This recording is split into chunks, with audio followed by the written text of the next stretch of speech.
সাবেক সদস্য কেন্দ্রীয় বিএনপির ভাইস চেয়ারম্যান খালেদা রাস্তাবাদন তারেক শিশু রাস্তাবাদন বীরতা আলাদ মোহাম্মদ সালমান।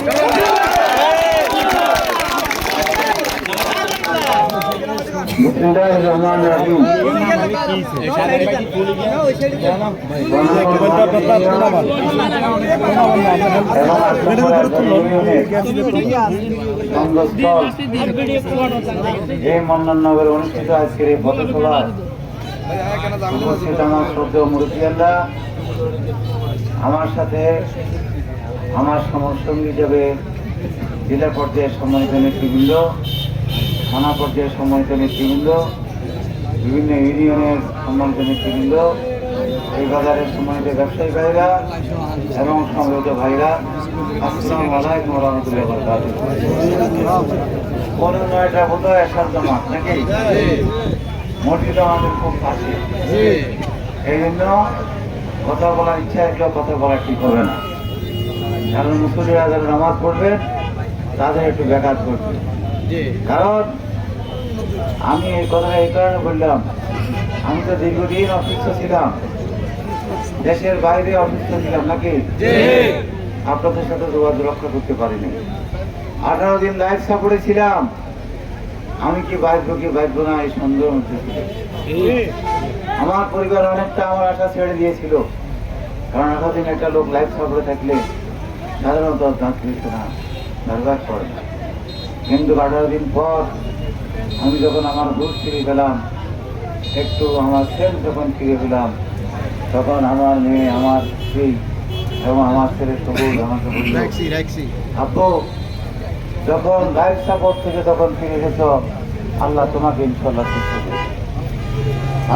তোমাদের এত আত্মবিশ্বাস কি জন্য? বলে যে আত্মবিশ্বাসের কারণ আমরা এই ব্যাংকক বসে বসে নোয়াখালীর যতটুকু খবর নিয়েছি, বিশেষ করে সদর সুবর্ণচর এলাকা, এমন কোন গ্রাম না যে গ্রামের মানুষ তোমার জন্য আল্লাহর কাছে হাত তুলে দোয়া করে। এমন কোন মসজিদ নাই যে মসজিদ ইমাম সাহেব তোমার জন্য দোয়া করে নাই, এমন কোন মাদ্রাসা নাই যেখানে তোমার জন্য দোয়া করে। আমি যখন আস্তে আস্তে সুস্থ হলাম, আমি দেখলাম আমার অনেক মা বোনেরা যারা আমার পরিচিত, অনেকে টেলিফোন করে বললেন, সালাম ভাই বিশ্বাস করবেন না জানি না আপনার জন্য এক খতম কোরআন বই খতম করেছি, অনেকে নফল রোজা পর্যন্ত রেখেছে এবং আল্লাহ আপনাদের দোয়া কবুল করেছে, যার কারণে আল্লাহ আমাকে হায়াত দান করেছে নাকি? আমি আজকে এখানে এসে আপনাদের সামনে বক্তব্য দিব। আমি অসুস্থ অবস্থা কোন রকমে এটা চিন্তা করতে পারি নাই, এবং আমি কেন অনেকে চিন্তা করে নাই, যার কারণে অনেকেই হয়তো বুকে বলতে ছিল, আবার অনেকে এখন ওই জায়গা থেকে নাকি? এটা খারাপ চিন্তা না, আমি এটাকে খারাপ ভাবনি না, কারণ আমার পরে আমি যদি না থাকি আমার পরে তো আরো কন্টিনিউ বুঝতে হবে, এটাই তো খারাপ।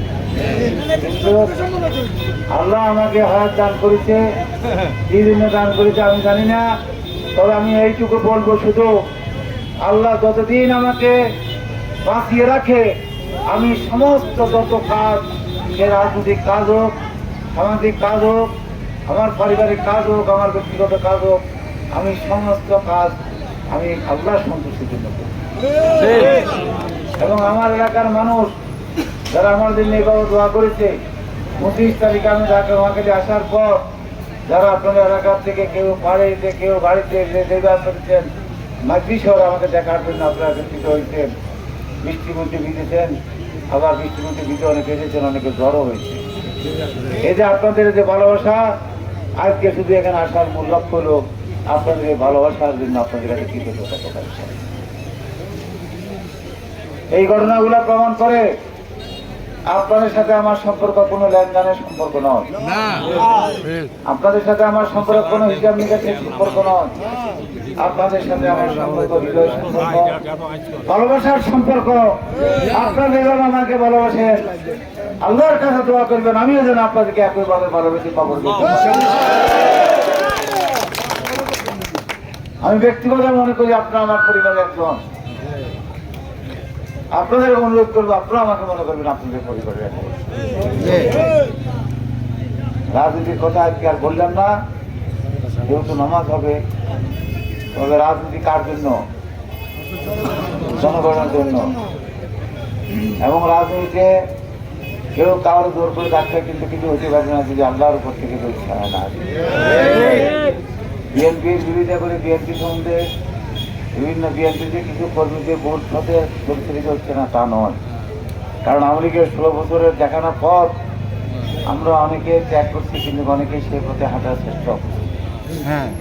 যারা আওয়ামী লীগের পথে হাঁটার চেষ্টা করছেন, আমি বলবো আমি এখানে আসার আগ পর্যন্ত যদি করে থাকেন মাফ করে দিলাম।